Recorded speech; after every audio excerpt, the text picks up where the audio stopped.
नहीं, पहले तो सालियान के पिताजी बोले थे कि हम नहीं कुछ जानते हैं, सुसाइड ही होगा।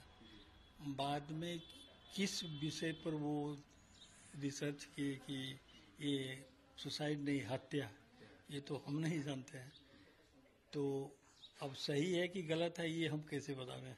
लेकिन आपको लगता है कि कहीं ना कहीं इसका कनेक्शन होगा, क्योंकि दिशा की मौत, फिर 5 दिन बाद सुशांत की मौत। इस पर तो हम कुछ नहीं कहेंगे, काहे कि जो जानते नहीं है उसके बारे में क्या बताया जाए। कोर्ट में भी उनके जो एडवोकेट है उनके तरफ से कोर्ट में पक्ष रखे हैं। वो जो भी इंक्वायरी किए हैं, जो भी चीज को एकत्रित किए हैं, वो किस सोच से किए हैं, क्या किए हैं, ये सब तो हम नहीं जानते हैं। जो किए हैं वो ठीक किए। अभी चाहते हैं और अगर इस तरह से जो हुआ है वो निष्कर्ष तो कम से कम निकलेगा कि आखिर वो सुसाइड था या हत्या था। और इसमें सुशांत का भी केस निकल साफ हो जाएगा कि आखिर इसमें क्या हुआ था। हाँ, क्योंकि 5 साल हो गए, अभी तक कोई फाइनल डिसीजन इसमें नहीं है।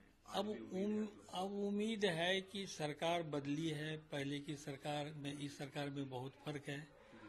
हमको अभी जो वर्तमान में सीएम हैं उन पर बहुत उम्मीद है।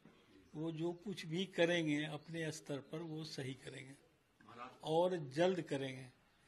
हाँ, वो जल्द करेंगे। तो महाराष्ट्र में भी आज इस मामले पर पूरी बहस छिड़ी हुई है कि सुशांत को और दिशा को अभी तक न्याय नहीं मिला है। हाँ, ये सब तो पहले से होना चाहिए, लेकिन सरकार नहीं थी इनकी।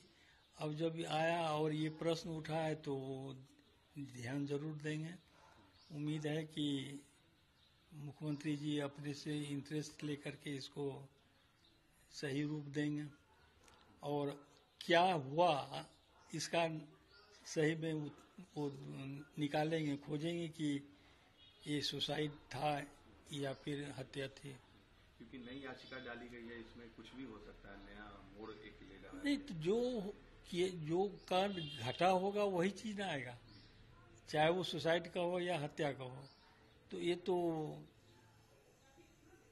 उस पर जितने भी काम होंगे उसको सही में खंगाला जाएगा, तो वो सही चीज तो निकलेगा ही। तो एक आखिरी सवाल सर, आदित्य ठाकरे से इंक्वायरी होनी चाहिए कि नहीं, क्योंकि दिशा सालियान के पिता ने भी माना। अब किस संदेह पर उसका नाम लिया जा रहा है ये तो हम नहीं जानते हैं। तो जब इंक्वायरी होगी तब स्पष्ट होगा कि बात क्या है। हम किसी के बारे में कैसे कह दें कि वो इसमें इन्वॉल्व था, नहीं था। ये तो इंक्वायरी की चीज है। इंक्वायरी करने के बाद अगर निकलेगा तो उनको सजा मिलनी चाहिए, और क्या। आपको न्यायालय से उम्मीद है कि किसी भी आज भी? हाँ, ये जो आगे बढ़ा है इससे तो हमको खुशी हो रही है कि चलो कम से कम न्याय तो मिलेगा, जान तो सकेंगे कि आखिर बात क्या हुई थी। कई लोग कह रहे हैं कि ये चुनावी एजेंडा है, आप क्या कहेंगे, आप पिता है? नहीं, इसमें चुनावी एजेंडा का कहाँ सवाल उठता है। अरे जो घटना घटा है उसका इंक्वायरी हो रहा है, तो चुनावी मुद्दा कैसे हो गया। पॉलिटिशियन लोग तो अपने हिसाब से अपनी बात रखते हैं, उन लोगों की बात क्या करना है। वैसे नेताओं को आपकी क्या नसीहत रहेगी जो इस तरह का बयान दे रहे हैं? नसीहत नेता लोग को तो यही करना चाहिए कि जो घटना हुई है उस घटना का सच्चाई निकाले, न कि इस पर पॉलिटिक्स करें कि हमारी सरकार फिर कैसे बन जाए। ये सब गलत चीज है।